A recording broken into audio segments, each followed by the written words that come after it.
joined by a good friend for a change. You will recognize Michael Pashut, of course, from all things motoring, CHANGECARS, and lots of other things. Thank you. And my good friend, and can I call you sponsor along the way for Motor Matters? Absolutely. Mike? Proud to be a sponsor. We've got to say that the content that Alan is turning out for us, the results. Hi, how did you hear about us? Well, that guy Alan, the man with the hat, I watch him on YouTube. Superb, Alan. Thanks, Mike. Now, Mike, your knowledge of cars puts me in the shade a lot of the time, okay? Thank you. And it's 30 years in the It's industry. it's my age that I've got on you, Alan. That's why it puts you in the shade. Really? Okay. So I think I've got something that maybe you don't know too much about yet, because of course it's new in the country, new around. The history of Proton in South Africa, I prefer to ignore. I've said to them straight out, I wish they'd come back with a new name. Version 1 didn't happen. No. We launched with version 1 didn't happen. We launched with version 2. But something interesting, Alan, you say I don't know too much. I'll surprise you. I actually do, because this is a brand that I personally have taken a keen interest in for a lot of reasons. I think it's a car that looks superb. You look at this car, ticks all the boxes, and I've always said you've got to have me at hello. This X50 in particular has me at hello. But I interrupted you, so now that you know I do know about change your question. You caught me again. Okay, let's talk the X50, as you said. Now, this is the sporty brother in the brand, all right? It's the crossover SUV, coupe-ish. The niches get smaller and smaller. But I mean, just a little touch here. Why is it every brand nowadays, if they want to make a car pretend to be sporty, it's got to have red on it? Because it looks good. and I think it harks back to 1983 when the original Golf GTI came out. If you look at the version 1 of the Golf GTI, it had that red. And if you're a Manchester United or Liverpool fan, believe it or not, I'm also red, just by the way, but Arsenal. And of course, the GTI had the tartan seats, you can't forget those. But now but now, you know what? Actually, let's not. That car in 1983 was a wow in the world. Correct. With 85 or 88 kilowatts. 82. Okay. The Opel GTE, funny enough, had 85. There was a competition at the time. But we're not talking about Opel and Golf. That's later. We talk about Proton. The thing about this one, 30 years ago, it was, wow, this thing, power. Correct. 130 kilowatts under the bonnet here. But what for me is more amazing, it's not just 130 kilowatts, it's 130 kilowatts from a 1500cc three-cylinder. Now, three-cylinder is such a clever concept. I know growing up, if a car had 3 cylinders, that was a no-go. For those of you who caught the insert at Festival of Motoring, I took this around the Kalami circuit. This thing hauls. It's not powerful, it hauls. No, look, it's an amazing engine. It's a Volvo engine, eh? Correct. So let's just get that little bit in there. So we're talking top class technology along the way. One of the things that Proton's got in its favor is the collaboration with Volvo. The company, the holding company, I believe is Geely, but essentially the collaboration is with Volvo. Correct. When you talk about Volvo, safety, quality, good-looking cars, I'm a huge fan of the Volvo product. Always have been, always will be. Join the club. 100%. And join the club for good reason. Yeah. Look, a Volvo is, forget again 30 years ago where they were dull and boring and people my age were the only people who drove them. Well, 30 years ago they said Volvos are for old men. Well, eventually we all become old men. So hey, there's a Volvo in your future. Not the new ones, that's for sure. They're not for old people anymore. Of course. But look, back to this one. So it's got that brilliant little engine. It's got a 7-speed dual clutch automatic. But now, okay, this is the top of the range. It's got everything. Let's just come have a look over here. Just come take a look. I think that's the best way. Normally they say, ask and you shall receive. Today we say, look and you shall get wisdom. Yeah. Full leather interior, obviously. And again, the dual colors, which it looks neat, it looks smart. Nice big 12-inch screen over there. But Alan, sorry to interrupt you. You say big 12-inch screen. For me, that is the perfect size screen. Yeah. I feel that some manufacturers have gone overboard. I don't want my dashboard to be dominated by my screen. Okay. If I want a 75-inch screen, I'll put it on my plasma screen TV at my home. Correct. This car's got the perfect look. It's an ideal size. Correct. I agree with you. But now the other thing it's got, you look at the gear shift over there. You've got your sports mode, for example. Okay, so it's got that. I haven't even played with it yet because it's got so much power, but it's got features like that.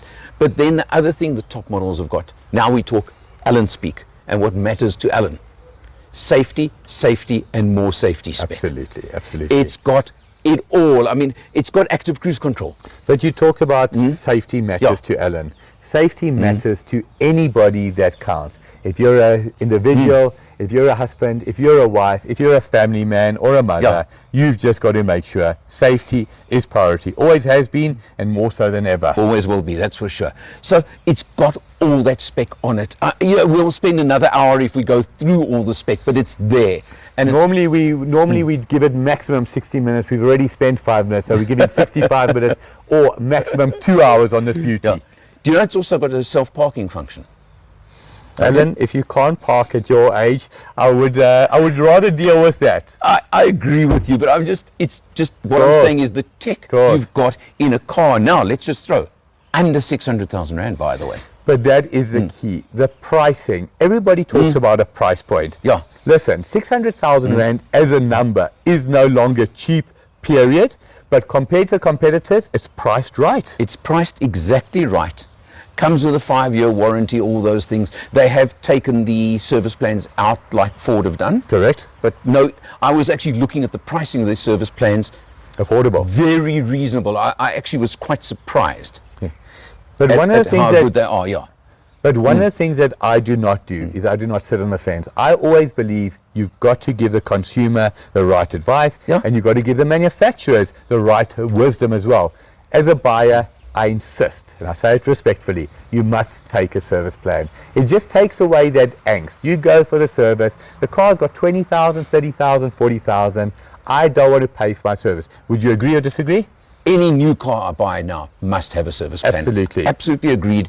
And if it's me, I would extend it for as long as you can from the manufacturer. I'm not talking aftermarket. Let's not go on to that. So you believe in longevity. So you're saying extend it to what, 550,000 Ks roughly? Maybe. Who knows? Yeah. Look, these days we're not all in a position to change our cars every 2 or 3 years anymore. We are tending to keep cars longer. But right there, more so, you're going to keep a car for long. Make sure that the service plan will last you the life of your expected duration of ownership. You know, Mike, over and above the service plans now, I was chatting to Proton South Africa in this week, and they pointed out something else to me that I think consumers need to know about. They are holding at the moment 98% first pick on parts for the Proton range in South Africa, in the country. Now that's probably market leading right now?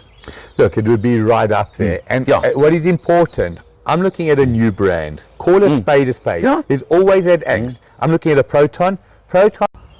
So Alan, it's interesting that you raise that point. 98%, look, that's exceptional. That would be right up there with the industry's best. But look at it from a Proton and a consumer point of view. Proton is a new brand. I come into the market, I am a nobody. The consumer does not have that absolute, wow, they are a go-to. When you've got that kind of part spin, absolutely. Can I buy a car that's got a 98% parts availability?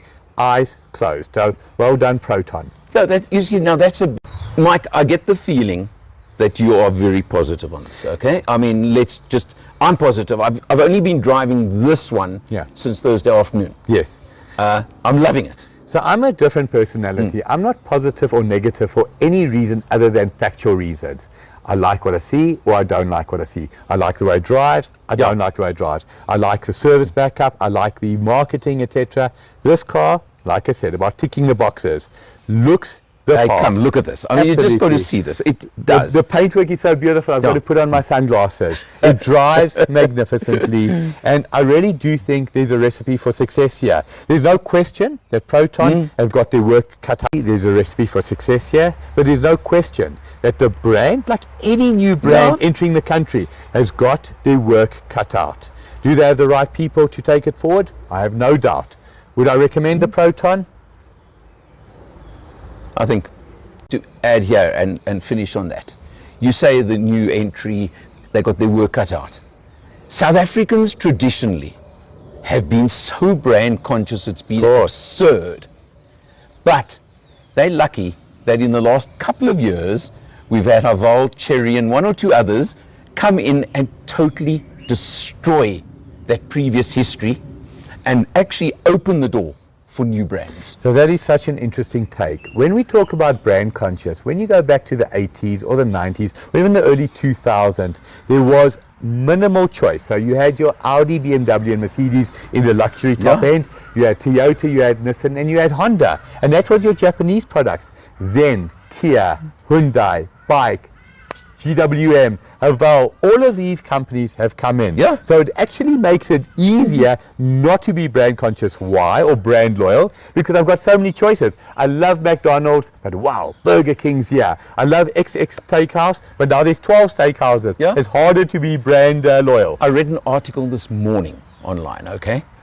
The biggest, in numbers, not in quality or anything. CHANGECARS. It wasn't CHANGECARS this time. So talk about something else. Yeah, something else, but as I said, in numbers only, all right? But what they quoted, that 10 years ago, there were 106 brands quoted on their platform. There are 116 today. That's incredible. So 10 new brands have come in the last couple of years. In fact, it wasn't 10 years ago, it was 3 years ago. That's amazing. Okay? 10 or 11 new brands have come in 3 years. But also it just shows the incredible choice South Africans have. No, it is fantastic. Yeah. And to start a new brand, remember, we're talking about a motor manufacturer here. We're not talking about starting up a fast food restaurant. So is the future bright for Proton, in your opinion? I think they've got a great, as you used the word, the recipe is good. The product I am loving. I just drove the X90, the bigger one, which is a completely different ball game. We can chat on that as a separate. Yeah, but lovely car. But it's smoother, it's more comfortable. But that's the relaxed version. Of course. This is the sporty brother, as I started the video. But every manufacturer has a pick of the bunch. Yeah. When you think of BMW, the 3 Series was always a go-to. For Toyota, Corolla was always the identifiable one. When I think of Proton, is it fair to say this is the go-to? I would go with you on that.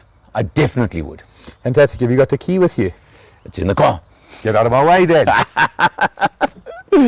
But I'll tell you one other thing. I bet you they're not on the high on that list. That's it. No, for sure. Mike, as always, Lovely speaking to you. thanks for your opinions, your comments, and your knowledge. Thanks for being here, and thank you for representing CHANGECARS. For Motor Matters, I'm Alan R. He's Michael Pashut for Motor Matters today. Thank you. See you next time. I have a bit of an identity crisis. Am I Motor Matters? Am I CHANGECARS? Am I all things motoring? I'm just passionate about all things motoring. Is Alan not overpowering me with his height? I just want to make sure.